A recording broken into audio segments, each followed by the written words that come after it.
నమస్కారం స్వామీజీ. అయినా ఏముంది వాళ్ళు, నేను చూడలేకపోతున్నానా? మీకెవరికి కళ్ళు? నమస్కారం నాయన.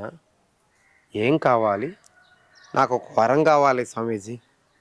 ఏ జన్మకైనా వెళ్ళి రావాలి స్వామి, ఆ వరం కావాలి. అలాగే వరమిస్తా, తీసుకోనైనా.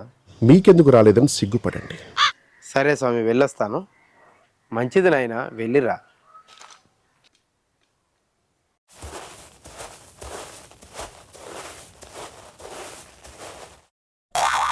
Suka ఫ్యాంట్ మారిపోయింది.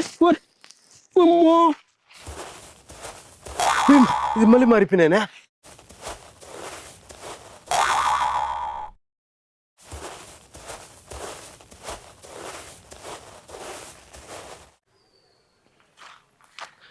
స్వామీజీ స్వామీజీ స్వామీజీ, ఏమైంది నాయన అంత కంగారుగా ఉన్నావు? మీరు నాకు జన్మలు దాటిపోయి వరం ఇచ్చారు. ఆడుడో ఉంటాడు.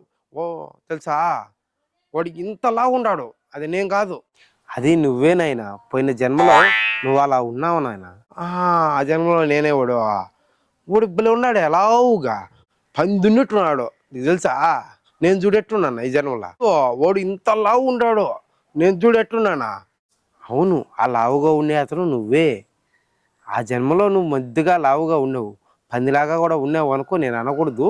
చూసారా సార్ డబుల్ యాక్షన్? అది నిజమనైనా. స్వామీజీ మీరు నాలాగే ఉండారే.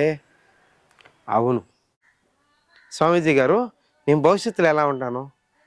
రాబోయే జన్మలో నువ్వు నేనేనైనా. ఎందుకు నవ్వుతున్నారు? నువ్వు భవిష్యత్తుకు వచ్చావనైనా.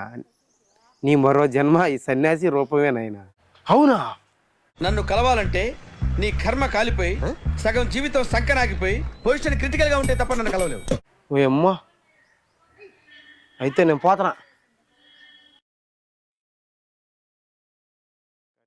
అందుకేరా బెత్తిరి మొగళ్ళారా చెప్పేది, బడి బి చదువుకొని ఏమన్నా ఉద్యోగాలు చేసుకుని సావని రాని. లేకపోతే అందరూ ఈ మాది సన్యాసులు అయిపోతారు. తర్వాత చెప్పేదానికి లే, ఓం నమ శివాయ, ఓం పుట్ట అని తిట్టుకోవాల్సింది. ఊడికి ఇప్పుడు మంత్రాలు చింతకాల రాళ్ళ రోజులు కూడా కాదు. కాబట్టి నోరు మూసుకొని చదువుకొని బాగుపడండి.